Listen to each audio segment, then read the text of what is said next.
Glad to have you again here today. But we are in the thick of elections, so everything today discussion will be on elections and the fantastic research that you have done.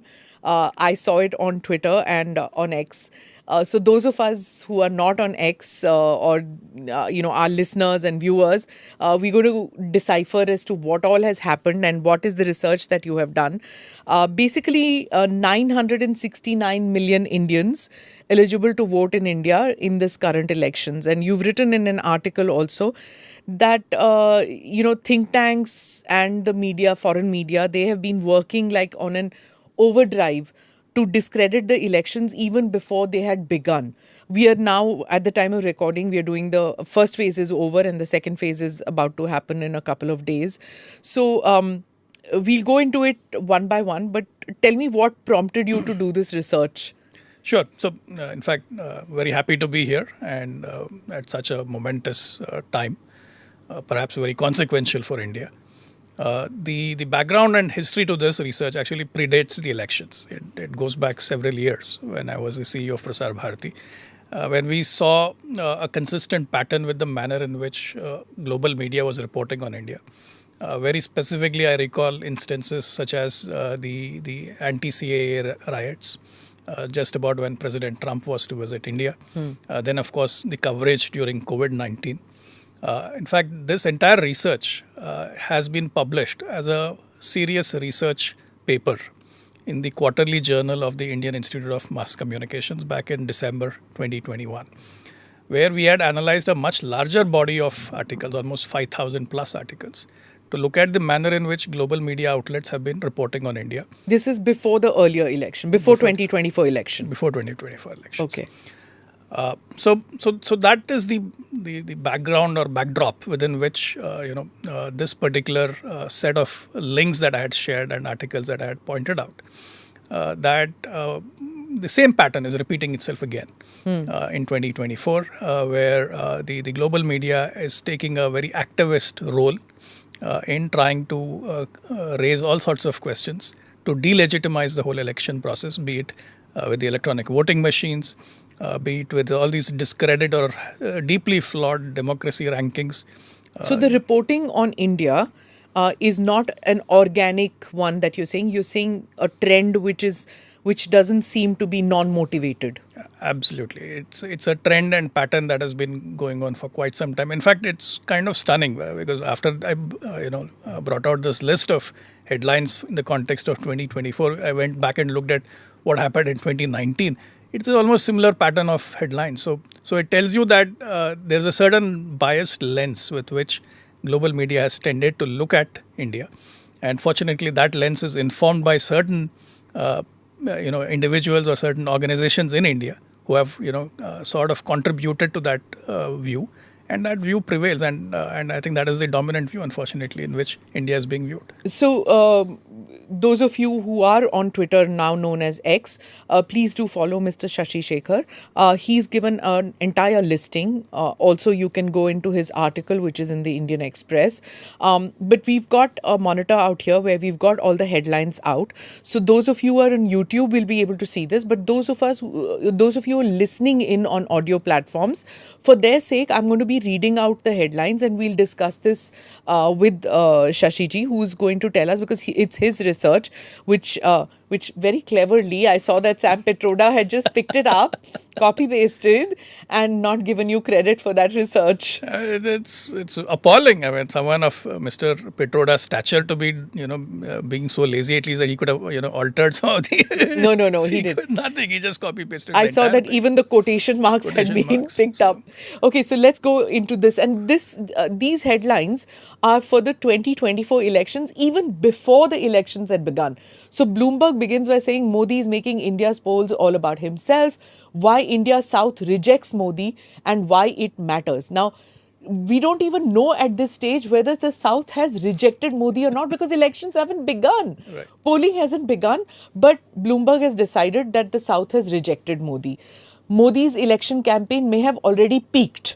So the campaign has not even started in right earnest when this article has begun. Right. Because the real campaign begins when the first phase, just a week before the first phase of elections, but these have already come. And then we go on to Bloomberg continues, billionaire Raj is pushing India towards autocracy. India's voting machines are raising too many questions. I don't know how are voting machines raising questions, like physically impossible, but anyway. Modi's sledgehammer politics are battering Indian democracy. Billionaire press barons are squeezing media freedom in India. To explain this billionaire fascination, firstly, I think Western media fascinated that India can produce billionaires, and then how dare billionaires own media? Of course, we forget Rupert Murdoch, we forget all the billionaires who So own Michael Bloomberg, the guy Bloomberg. who owns Bloomberg, is a billionaire. So I Yeah. mean, it Oh is yes. paradoxical. I mean, it is so laughable that Bloomberg should be raising these questions about so-called billionaires when Bloomberg is, in fact, owned by a billionaire himself, A politician a too. politician too. But here, our billionaires are not politicians. Right. Our billionaire own media, which all across Western democracies you see that, right? Then we go on to the Times of India, which picks up the Chatham House article. So Times of India gives it democratic backsliding in India could prompt West to review its cooperation with India, and the Chatham House headline was Modi's India has become less liberal but better governed. Explain the oxymoron to me, please. So in their worldview or in their thinking, the idea is that somehow Modi is authoritarian and hence India is better governed, not because processes have improved or certain reforms have taken place, but because he's got this danda and everyone is now So, behaving. what is the choice before an electorate? Be badly governed and have more democracy, or have an autocrat and be better governed? Is that what Chatham House is trying to say, which gets picked up by In everybody? fact, this is the false strawman that pretty much most of the global media outlets are trying to portray. This trope.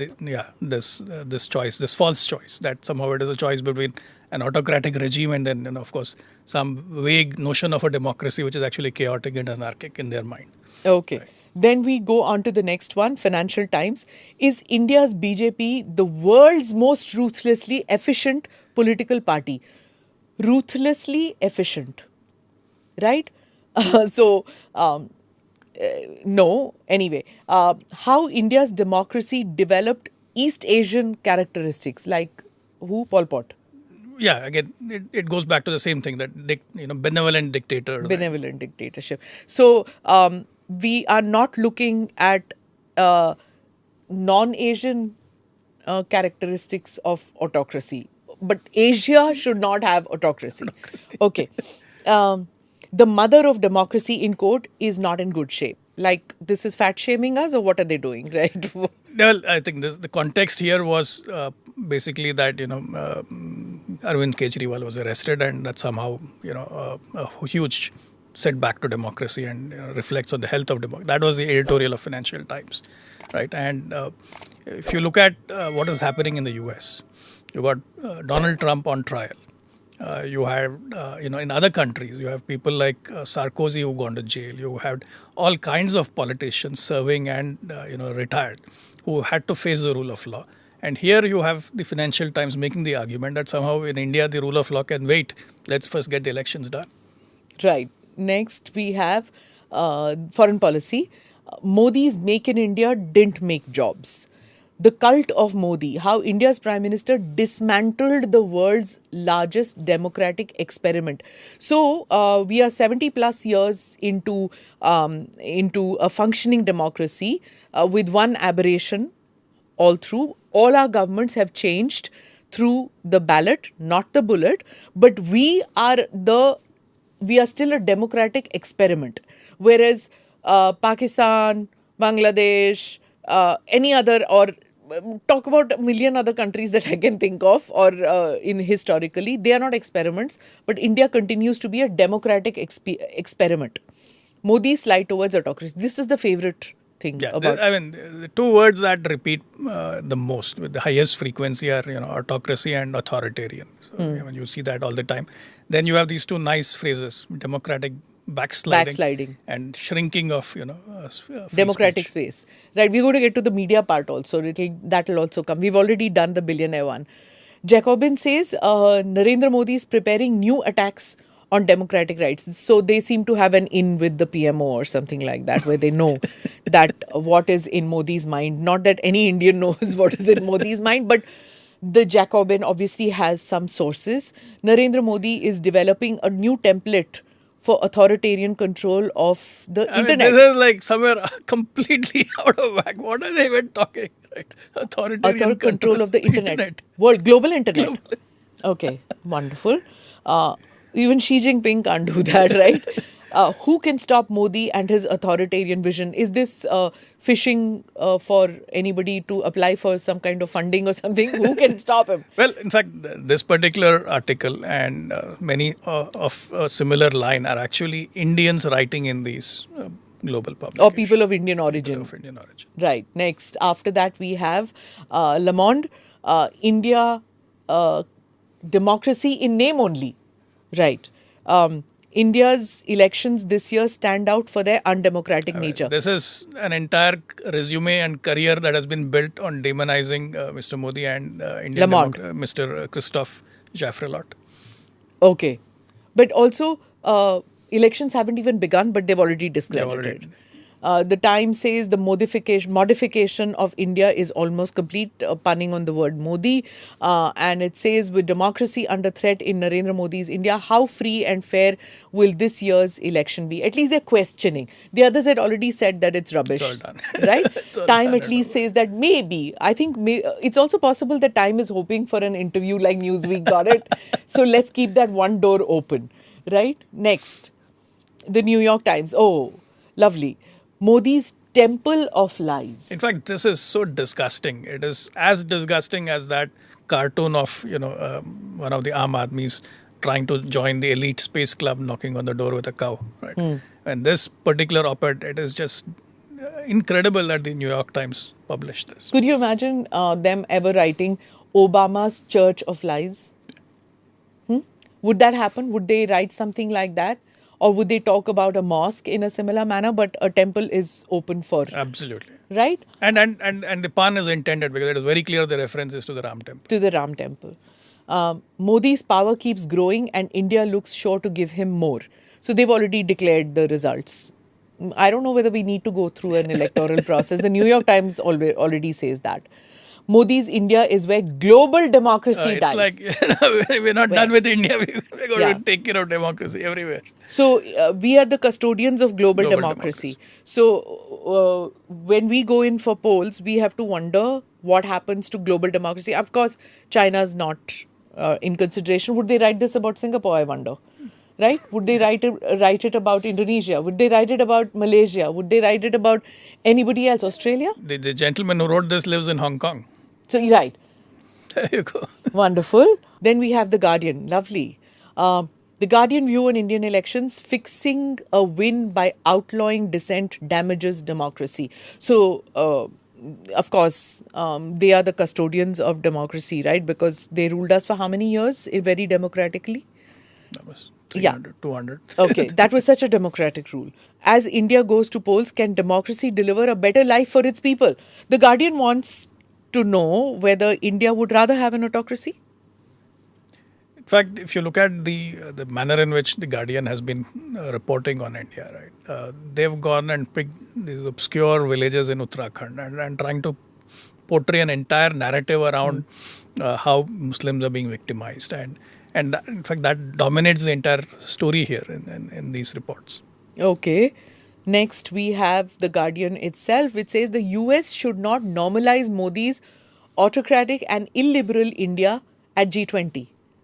They don't talk about their own Prime Minister, Rishi Sunak, coming. What bothers them is that, you have President Biden coming. So President Biden should not normalize. Rishi Sunak coming is okay. Nice. That G20 was under India's chair. That happened. Was that Modi's doing? Was that through an illiberal Modi or illiberal G20 that India becomes the chair?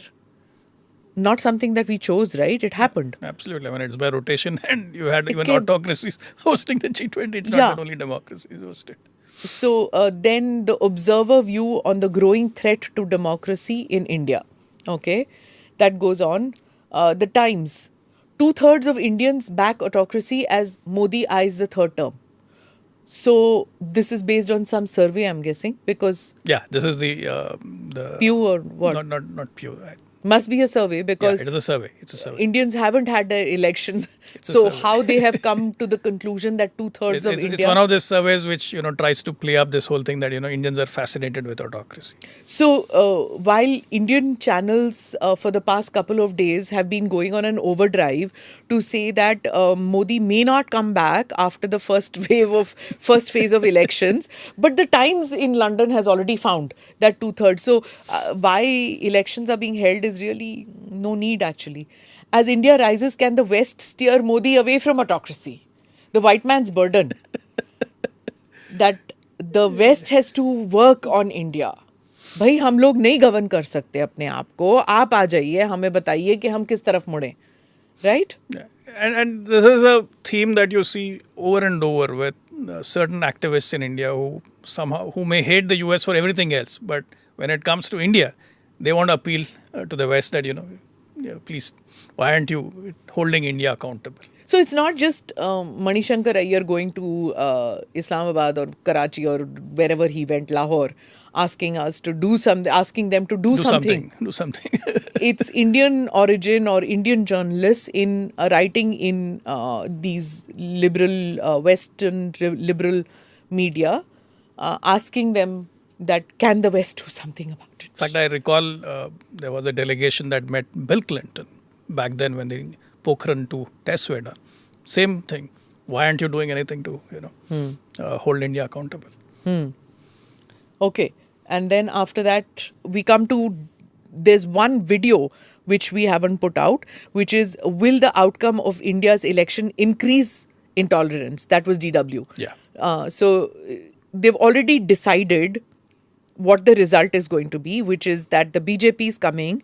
And if the BJP comes, there is increase of intolerance. They've already decided what the agenda of Modi 3.0 is if it happens, but they don't consider the if factor.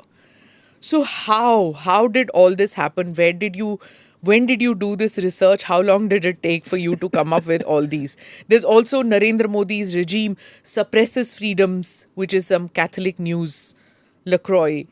What happened to the rule of law in India, Atlantic magazine? The tragedy of India's authoritarian descent, the Bullet Socialist Project. It just goes on. India is the future of the authoritarian internet, which is the Daily Dot in Austin, Texas.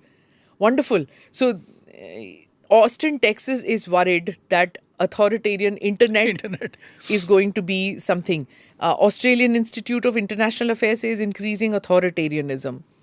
Right? It just goes on. And in many of these instances, the key protagonists are people of Indian origin, either working there or activists who are seeking patronage from there, and that's a pattern that you see across the board. Global Policy Journal UK says freedom of press is dealt deadly blows by Modi's proto-fascist regime in India.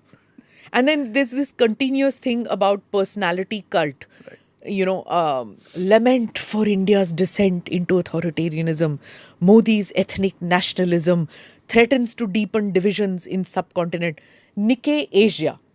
Why would the Japanese media go after Modi? And this is when Modi had this fantastic outreach towards Japan. In fact, one of the best relationships is with Japan. I think we need to dig deeper, and I think this is where some of the facts that have come out in recent months about Chinese patronage or Chinese funding through Chinese proxies to certain media outlets has resulted in certain kinds of coverages. And this is not just in the context of India. I think there is well documented information out there on how Chinese influence operations have worked in the US, in Canada, Australia, in terms of foreign interference, interfering with their elections. So we got to dig deeper that what is Nikkei Asia's agenda here? Who's really behind it? Why would they?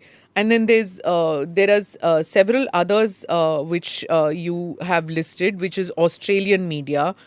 which goes on to say, that again, autocracy and the tragedy that, India is not sitting up to fight against this Hinduism. Modi's slide towards autocracy, how Modi is using Hinduism to turn India into an autocracy. So, using Hinduism, this is In the fact, foreign that's a policy. very concerning trend, that the careless manner in which references to Hinduism or Hindutva are being made in the context of autocracy or authoritarianism or intolerance.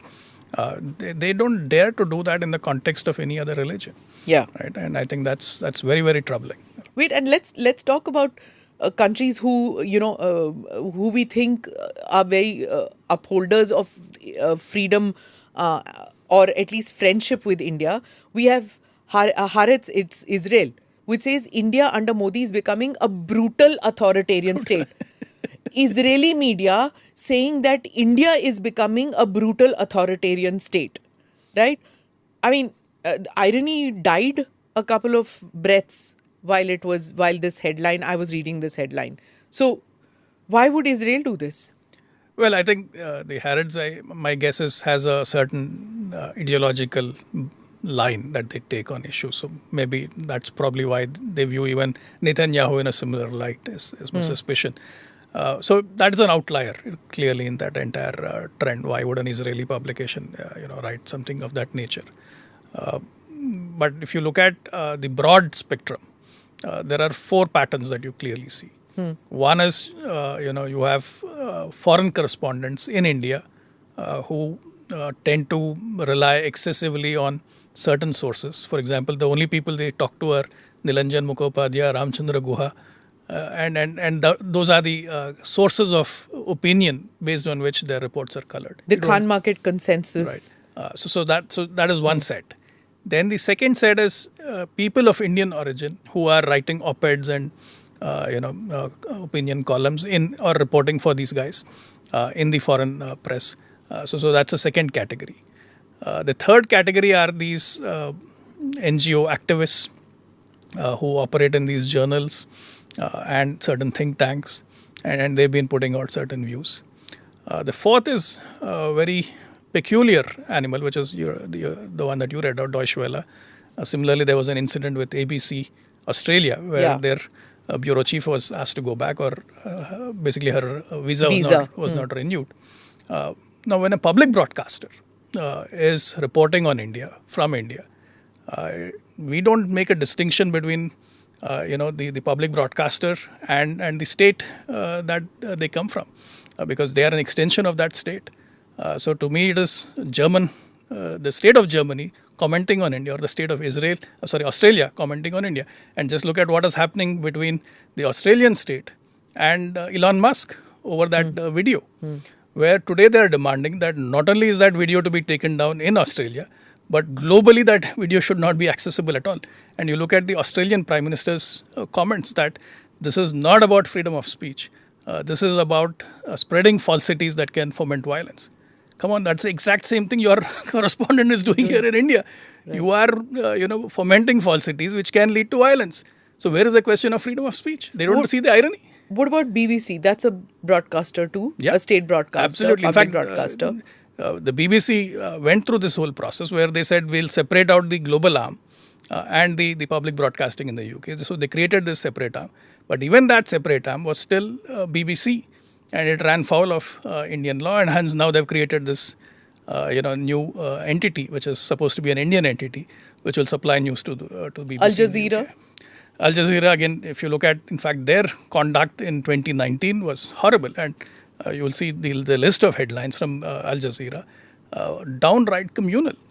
In fact, it is ironic that, they ask questions like, what happens to Indian secularism? When you look at their entire reportage, it is completely through the prism of religion. But they want secularism in India, but not in... That's the irony. Right. Right. When we see this, and then you had Sam Pitroda, who's advisor to Rahul Gandhi, he retweets or he copy pastes your research and puts it out there. The idea is that what you had done was that to show the perfidy in this. You are saying that there's an insidious trend Right. in reportage of from India or on India. But when he puts it out there, he tries to say that India has become the hellhole, which entire world can see it has become. So those who are following his Twitter handle will probably think that, right? Yeah, in fact, it's kind of symptomatic of the manner in which the Congress and their entire ideological ecosystem has been conducting itself, where they try to seek validation from the global media. And you see this with even with Mr. Rahul Gandhi when he goes and does these interactions in foreign universities. Again, it's the same mindset that you are looking for validation, and that's what Mr. Pitroda's tweet kind of reflects. That this is what we've always been saying, and here the global media is also saying the same thing. So, tell me, how is it that so many media outlets cannot get the complexity of India and Indian elections? Why is it, or is this just the first time that this is happening? Because I've worked with foreign media outlets. Clearly, there is a bias. That is true. I'll tell you one incident. I remember when Rajiv Gandhi was assassinated. I was working as a researcher for at that time. For a foreign American network. And when they came out here, they were like, okay, how many million people do you think are going to come to Delhi for the funeral? So I said, no, not million. So how many 100,000? How many will come in? Will there be riots? And which part of India will there be riots? How many people will die in the riots? So you had the entire global media descend in Delhi because they thought the similar kind of thing that what happened with Indira Gandhi's assassination will happen again with Rajiv Gandhi's assassination, that India would go down that path. It didn't happen. All they could get was that anti-riot vehicles. At that time, we didn't have, the Right. rapid action and all that. But there was somewhat kind of armored vehicles which moved in on Teen Murti. Those couple of shots of those vehicles moving in was what was broadcast across the world. That, India is going to go into anarchy, which happened when Mrs. Gandhi died. The similar kind of riots will happen. It didn't happen. And those guys just went back so disappointed that they didn't have a story at that time. And I was like, okay, मेरी 3 दिन की दिहाड़ी बननी थी, एक दिन में खत्म हो गई, right? Because they all left, that nothing happened. Nothing happened at the funeral, nothing happened post that. So why is it that they cannot get Modi right? Or why is it that they want that Modi is not going down the anarchist path, or he's not collapsing like the way they want him to? Right. So I think there are several factors at work. Let me first talk about the Modi angle, and then I'll talk about the bigger Okay. angle. Right. I think Modi is an enigma to them. Right. They cannot reduce him to their stereotypes, and that is the problem, right? Because he talks climate action, he talks swachhata, he talks about inclusion, right? You look at Man Ki Baat, all his themes are can pass off as progressive themes, right? So here you have someone they would like ideally to caricature like Trump, but then he's anti-Trump in every respect. Right, and that is their problem. They're just not able to fit him within that stereotypical image, and hence they do they kind of lose it in terms of analyzing him and not really getting him. But coming to the bigger question, why does the global media report on India in the way it does? I think it's a combination of factors. In fact, the research that I mentioned, which was published in the IMC journal. It talks about this Norwegian professor who passed away recently called Johan Galtung, who has studied conflict media. And his theory, I believe it was published in the 1960s, is that media tends to look for discord, division, because that is what drives media. And hence, they're always seeking conflict and controversies in every, which is why those guys the poor fellows who got disappointed when the Rajiv Gandhi assassination took place, that they didn't see the kind of conflict that because he calls it conflict journalism, and that's what drives media, that negativity. The other aspect, which I think is very important for us to recognize, is India is now one of the biggest open internet digital markets for English news, and all of these publications have pretty much plateaued in their markets. They don't have much room to grow there. So anytime they pick any controversy in India, it is clickbait journalism for them. It drives their digital traffic and ultimately it reflects on their digital revenues. And hence this tendency to pick up controversial subjects from India because they know that an entire army on social media is going to pounce on it and their links are going to get more and more visibility. So that's the second phenomenon that I see. The third is, in fact, in the research paper, we looked at this, citing a couple of sources, which is the how remunerative and how lucrative it is for people of Indian origin to write in these foreign publications because they get paid by factor of several times higher than they would have probably gotten paid in India. And hence there is an incentive for them to feed the foreign media the kind of copy that they want because it drives traffic for them and it pays off well for these guys. So you have that virtuous cycle or rather perverse cycle playing itself out. I think the fourth reason which why these guys report in this manner is because they don't understand India's diversity. They largely go by the consensus view that emerges in Delhi, like Khan Market or Lutyens Delhi or whatever you want to call it. Very few of them understand Indian languages. Most of them rely on a few people here, like I pointed out, individuals who are known to have a certain ideological bias, but who tend to be their trusted sources for perspective on India. These guys barely go out and report in the rest of India. And I think that is a problem. Because budgets are shrinking, right? Reporting budgets are shrinking, not in India, but in the Western world. Absolutely. It's shrinking. So one air ticket for, round trip ticket to Chennai will set them back by, say, 50,000 rupees to 60,000 rupees, just the air ticket, then the hotel and moving around. So it is expensive to report. They'd rather go by the reportage which is done by somebody else and then sit in Delhi and report. So that trend was there even in 2019. Reporting budgets had shrunk. So it's second-hand reporting. Now, there's one headline out here. Has Modi pushed Indian democracy past its breaking point? This is by the New Yorker magazine. Now, this is something which is finding echo even in Indian reporters who are writing that. I saw this happening in 2019 also, where there was this hashtag which said just one more year or something like that, 2018. It started off in 2018, bas ek saal. Ek aur saal, just one more year, where there was this whole bunch of Indian writers who wrote that because the BJP had lost a couple of state elections. So it was a done deal. Everybody thought that it's just one more year. And in 2019, when the elections are held, democracy will be back. Democracy will be back. So it was, breaking point had not yet arrived that Modi would be a one-term prime minister. 2019 happens and he comes back the second time. But those articles continue to come even in the by the Indian writers who say that it's come to breaking point. This is not the India we knew.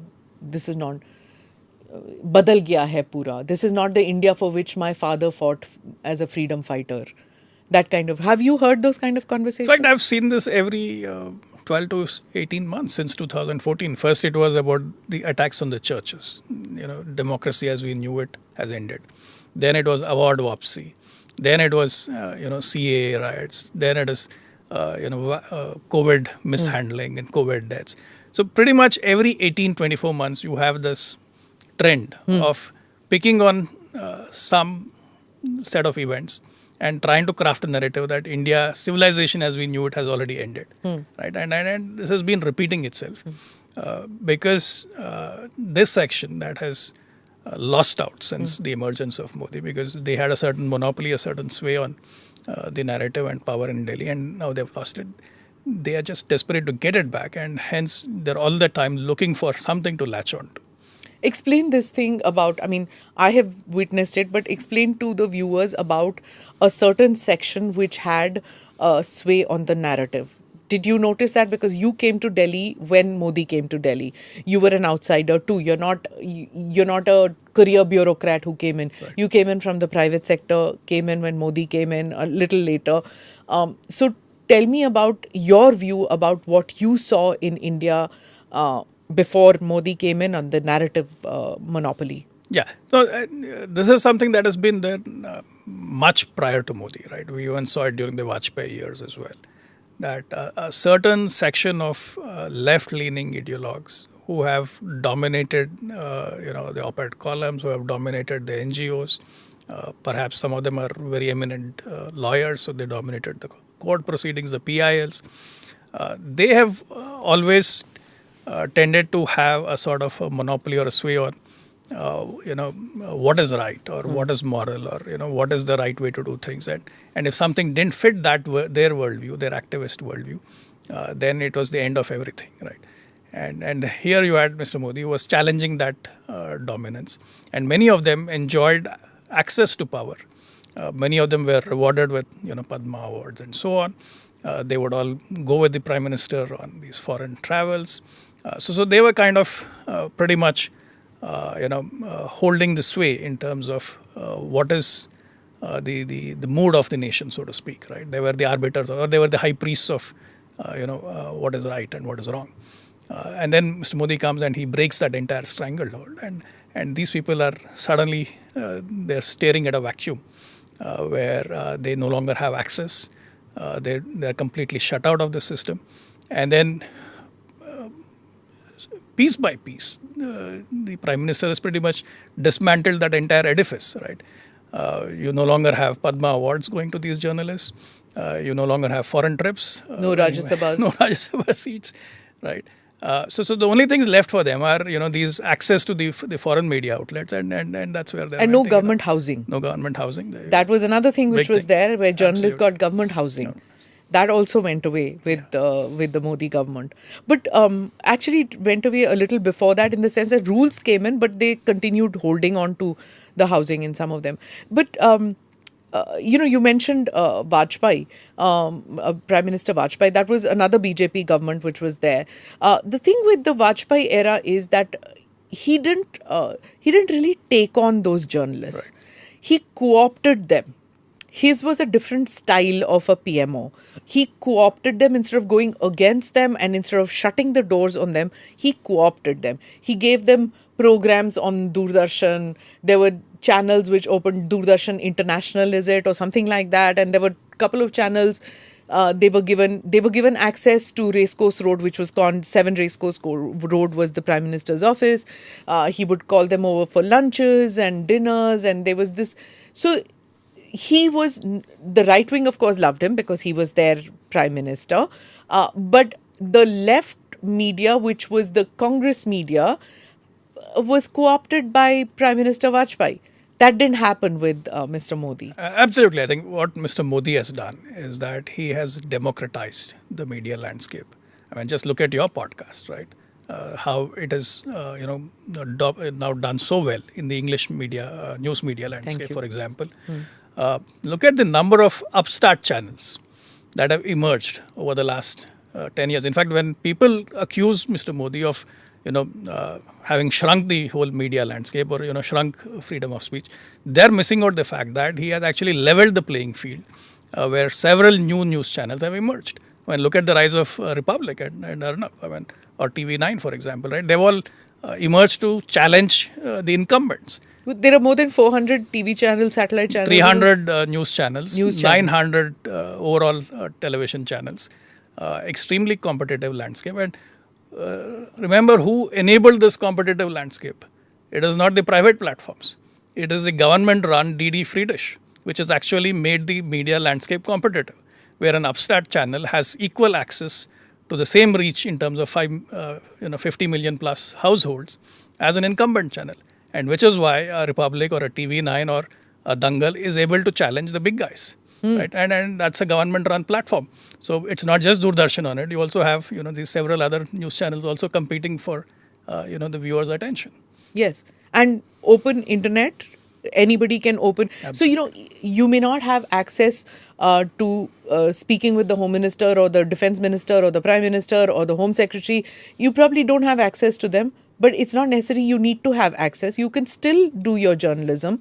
You're seeing top journalists who are on YouTube now They don't have a And job why is in that doing. possible? Because you have the lowest data rates in India, Correct. where video watching has been made so accessible. In Yeah. fact, that's another democratic leveler. So when you look at democratic space in India, you got to recognize these fundamental shifts that have happened, and not just look at what a handful of news channels are showing between 8 p.m. and 10 p.m. When we were talking about your article, in that you even mention the rating agencies. Now, VDEM ratings, where India is ranked even below Mexico. So, those who may not have read the article, can you tell us a little bit about these rankings and about how does India come below Mexico? Very important, I think. So VDEM is this Swedish, I think Swedish agency which ranks democracies across the world on various parameters. Now the paradox of these democracy ratings is they're anything but transparent. They're actually very opaque because there's a lot of subjectivity. We don't know who are the individuals who are rating these countries and on what basis. And the irony is, Mexico, for example, has had the highest number of murders of mayoral candidates over the last 6 months. And this is a data point that was shared by a very respected analyst, global analyst, Ian Bremer. Now, Mexico ranks much higher than India in the democracy ratings. All right. And another data point, the RSF, which is Reporters Without Borders, they rate countries on freedom of speech index. And according to them, Mexico is much higher than India in terms of free speech. While the Reuters Institute of Journalism in Oxford University found that Mexico had the highest number of journalist murders, higher than war zones of Ukraine and Syria. So, how in the world can Mexico be more free and more secure for media or politicians or democracy than India? It's a paradox. Now, here is the joke, right? That Hong Kong is rated higher than India in terms of freedom of speech. Oh, wonderful. And the irony is, RSF sends its reporters to Hong Kong to report on the trial of the democracy activists. And the RSF reporters are detained at Hong Kong airport and deported back to France. So the joke is on Reporters Without Borders, that how flawed and how ridiculous their ratings are. Tell me about the whole visa system for foreign journalists. If they report anti-India stories or anti-Modi stories, do they get deported? Because people just wonder with all this Australian broadcasting. Do they need accreditation? Disclaimer: I'm on the accreditation committee. But explain to our viewers about the whole system of when foreign journalists come to India. What do they need to do to report on elections out here? And subsequently, Indians going to say cover the U.S. elections. What do they need to do? Since you've lived in America Right. too. Well, I think any country, right? A visa is a privilege; it's not a right, right? And when you are granted a visa, you are granted with certain norms in place. And if it's a journalistic visa, then there are certain norms within which you need to conduct your profession, right? So when you come to India and you report on the elections, but you report in a manner where your reportage can potentially affect the territorial integrity of India. Like, for example, what this Australian journalist did, the manner in which Sikh separatism was reported on, the manner in which this whole theory of India's involvement in certain incidents in Canada was hyped up. I think all those are where you're crossing the line, where the territorial integrity of India is under threat. And I think that is where you cross the line, and perhaps rightly so. The government did what it did with visas to that particular team. But I think there's a bigger issue as well. When foreign journalists want to come to India and they want to report on India, well, one is the stick approach. I would say another approach would also be to mandate that they need to understand India, and there perhaps should be an MEA sponsored program of some sorts where they're forced to go to different parts of India, maybe learn a few languages, get a cultural orientation, so they understand India and all its diversity, all its complexity. But there's one aspect which is journalist reporting. Then comes, somebody who comes in as an NGO activist, right? They come here, they travel wherever they want to and things like that. And then once they go back to their country, then they write op-ed articles. Those are some of the what we ran Right. out here, where their view about what is happening in South India, or what is the slide of democracy, and all those headlines which you see. So they don't need a journalist visa to come into India. Right. They don't need a pass to cover elections. Some of them even hire Indian journalists with the kind of bias that they have about India. Those get hired. So there are ways and means to bypass Indian media laws. Absolutely, and in fact, it's far more insidious when it happens through this route because many of them are sponsored by all kinds of foundations. It could be a Soros Foundation, or it could be any of these big multi-billion-dollar left-leaning NGO organizations that are sponsoring their research, sponsoring their work, and it is agenda-driven because India being India, one of the largest open markets, it has become a petri dish for all of their experiments, with be it climate change agenda or be it these so-called internet freedom agendas. So pretty much everyone wants to experiment with their pet theories in India, and India being an open, democracy, it's easier, and then you have enough fault lines here to exploit. In fact, I was just reading this morning. There's some academic in the UK who says that if there's no caste census, how will we do our research? So, so they want to come looking for fault lines in India and look for all kinds of data that will feed those theories that will further build up on these fault lines. Right. There is one section on social media which say that why do we pay so much attention to what foreign media writes about India? Why do Indians need validation from Western media about what India is or what Indian democracy is? So you tell me, what is your view about that? No, I think we should. It should matter. It does matter because today the world is connected in much more deeper ways than it perhaps was a couple of centuries back. There is an Indian diaspora in these countries. There are strong economic ties between India and several of these countries, and perception gets colored, and hence it is important that people understand India in the right way. So that is a very India-centric way of looking at it. Also, there's a global way of looking at it. I think that today India is an example for the global South. We have made democracy work at the scale of 1 billion, which nobody else has, not even close to it. Right. So hence the Indian democratic journey is very important.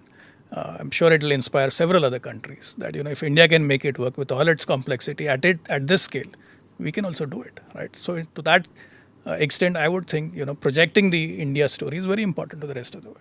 So, why is the upward trajectory of India unsuitable, not just for think tanks in the liberal West, not just for the media in the liberal West, but even for some governments in the the Anglo-Saxon world? Almost on a daily basis now, you're seeing US State Department comment on internal matters of India, whether it is Rahul Gandhi's legal battles or whether it is Kejriwal's incarceration, as they call it. So, why does India's upward trajectory disturb them? Because a strong India and a powerful India will be its own master. It will not answer to them. It will not look to them to seek validation. And it becomes a very powerful counter example to China. Right. Today, the West is the counter example to China, but tomorrow India becomes a counter example to China, and India has its own independent path. I think that troubles several of them. And of course, China is obviously troubled that what is the message that goes to their own people, that if democracy can work at a scale of 1 billion in India, why can't it work in China? But sometimes it's difficult to understand the Americans. In a situation where something happens, say in Taiwan, where China does that, when they're seeing a fight with the dragon, do they want India on their side, or not want India on their side? Well, I think obviously all of them want India on their side, but they would ideally want it on their terms, right? I think that is where the conflict is. It's not so much about India being on their side, but it's on whose terms, whether it's on India's own terms or on their terms. But even when India was not as strong as it is today, even then India did not toe the line of the Americans. Off the cuff, I can just remember when the planes during the Desert Storm, when America wanted to refuel their planes, and Mr. Vajpayee, who was really not in a position to say no to America, got the parliament to say no. Right. and told the Americans that I'm sorry, but the Indian Parliament says no, and I cannot have you fuel your planes out here. A weaker India in that time who still stood up to America. So why would they do? Why would America think that a strong India will not stand up to them? I think it's a reflection of how poorly they understand India, and I think this is where perhaps a lot more work needs to be done in terms of India studies. And I'm sure the kind of platforms that we've created in the last few years, like Resina Dialogue and so on, and perhaps more of them are required so that the world understands geopolitically India better. And I think Dr. Jayashankar that way has been proven to be a very great outspoken spokesperson About the Indian way of Indian doing way of things. doing things, and I think more of that needs to happen, and also soft power, right? And you know, putting the Indian perspective in the Indian way on Western media platforms, I think is important, and I'm sure we are making a beginning there as well very soon on that. Yes. So I think all these will matter going forward. There's the New York Times has one which says "Lights, Camera, Modi." It's a one-man show on Indian television. You've been CEO of Prasar Bharati. What is the obsession with Modi that private television channels as well as Indian television channels for the generation of Indians born after Indira Gandhi, nobody's seen this kind of cult worship that you're seeing on state broadcasters as well as private broadcasters. What is it about Modi that makes Well, I wouldn't news? call it cult worship. I think he forces a debate, right? He forces you to take a sharp position. I think that is what really is driving the conversations around him.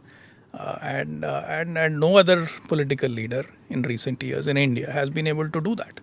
And I think that is perhaps what is the phenomenon that we are seeing across television studios or op-ed columns, that he becomes a focal point of that debate, and he's able to force that debate because he has really challenged conventional ways of thinking. He's challenged stereotypes. He's dismantled in a lot of structures, incumbent structures that have been dominating the city for a long time, and all of that has forced debate. But why private television channels? Because numbers, ratings, what is it? Because, see, why would a private television channel do it? Because of viewers. Absolutely. Right? So, what is it about Modi that he's doing 3 to 4 speeches these days? Right? See the comparison. Like a Rahul Gandhi, if you were to compare, would do one rally a day or one road show a day. Considering that he's an underdog right now, you would think that he'd work harder. Mamta Banerjee does one in 2 days. Mayawati does one in a week. Akhilesh Yadav barely does anything. Modi does 4 in a day. He's taking on all of them. Modi does 4 in a day, and all 4 of them run on national television. Regionals may not because of Hindi Right. language. So some of them may not run live. But he runs on a majority of them. So why? What is the compulsion to run Modi live 4 times a day? Because he's going to make news, and you don't want to lose out on that. And exactly what you pointed out, that viewers want to see this. And the other interesting thing about the Modi rallies is that the amount of preparation that goes into it. So you will see something new in every speech, right? And that also forces you to not miss out, because he's going to say something completely different. He talked about, for example, the whole Congress thing with redistribution in Rajasthan, Redistribution and, of and wealth. that dominated Yeah. the news cycle. And then he goes, and then everyone thought, For those of viewers and listeners who don't know, just to put it in context, this is Mr. Modi lashing out at the Congress over their manifesto. In their manifesto, they talk about. Now you can tell me about yeah. that. So the manner in which Mr. Rahul Gandhi has been talking about, doing an X-ray on India and trying to redistribute, the resources or the wealth of the country with minorities and various other communities and so on. So he brought that up and put it in a very pithy manner that the lowest common denominator of the audience would understand. Obviously, that got a lot of people riled up. That dominated the whole news cycle. Everyone thought he's going to do the same thing in Aligarh, and in Aligarh he talks about what he's done with the Muslim community. So he stumps you every single time, and I think that is That what was the other thing he said is that in Aligarh he talked about that he had reached across to Prince Salman and and increased the increase Hajj quota. Yeah. Right? And they talked about triple talaq. And then, in fact, this is something that barely got reported. you have the first women vice chancellor of Aligarh Muslim University appointed after 1920. A hugely progressive step, right? So he has this ability to spring surprises, and hence the news cycle follows him. Right, but you were talking about the lowest common denominator. What happens is that the TV channels pick that up because he's using a language of the street. Now, those who are from the elite sections of society, which is where the media used to be, Right. right? The earlier media used to be from the convent educated and Rhodes scholars and those kind of people who had the domination. For them, there was a kind of a sophistication in telling the India story. There was a sophistication that the prime minister's speeches had. So that you are not seeing with a Modi. So Modi gets down to language which people understand, which is like tu tu me me kind of a language. It's that tu tadar wali language where he talks in that na kya yaar, that kind of a language, which comes as a shocker. Now, when they are shocked and they report, that is the shock which you see in the foreign media then. Absolutely. In fact, that shock wave is what is getting amplified and reflected out there.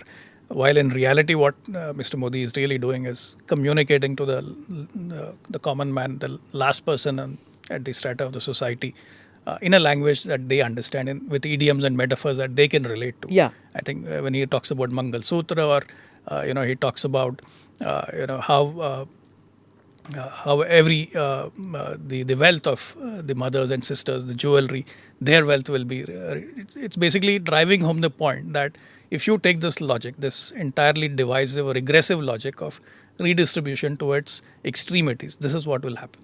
Yeah. So, not many Indian reporters could understand that.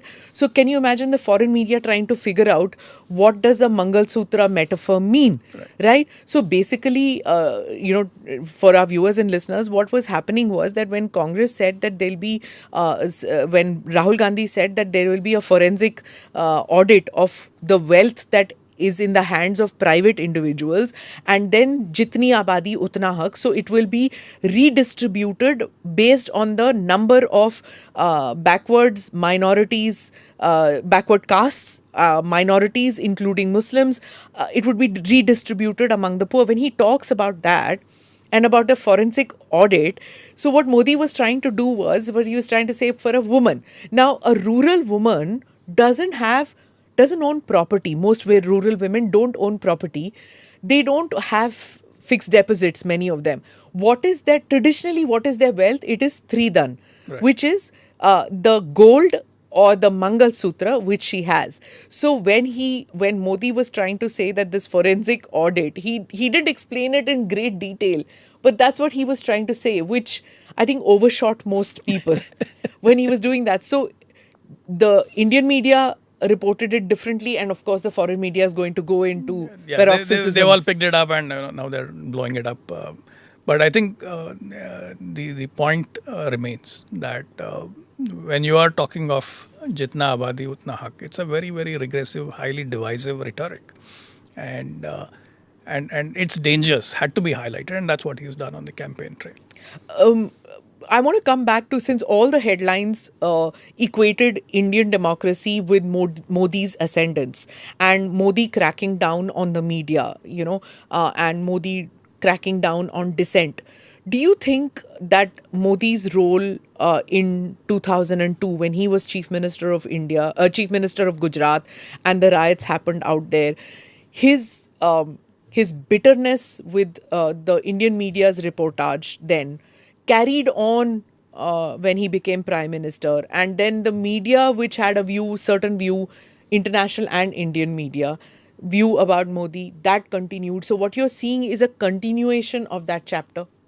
In a way, yes. If you look at his relationship with media, it has always been a difficult one. Because media has tended to be, first of all, they never understood him.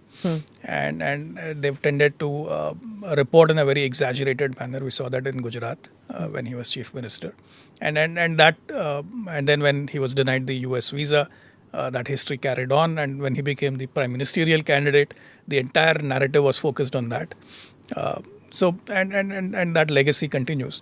Now, he has also, if you look at how he has dealt with it, he has used technology to disintermediate the media at every step, right? Be it with social media, so he gets his Even message before he became even PM. before he became PM, with his social media being his way of directly communicating to the people, live streaming being the way to directly get his events and speeches out without having to rely on media coverage, and then using digital platforms for campaigning, now using artificial intelligence to break the language barrier.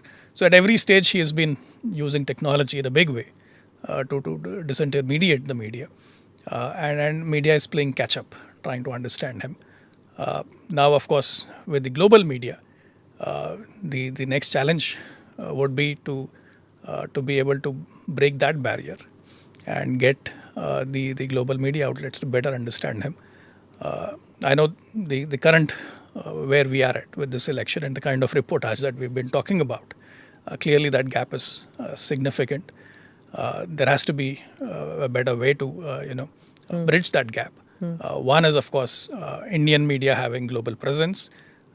Second could be content from India finding its way to global platforms, and perhaps some kind of mechanism by which foreign media in India are put through an orientation program where they better understand India. Why does the West use different matrix to report on India and say report on Pakistan, report on China, report on other East Asian countries? Why different matrix?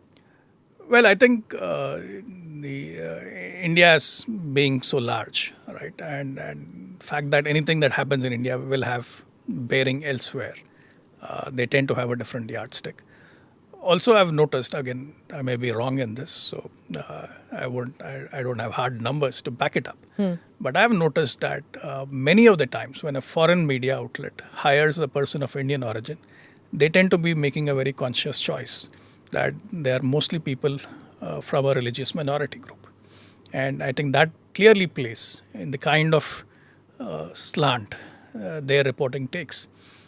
Now, it is not a very overt thing, but we did see when New York Times put out its advertisement to hire a correspondent for India, the manner in which they framed that job description, it was very clear. It was anti-Modi. So that kind of tells you that when they are looking for talent from India, they're making some very conscious choices.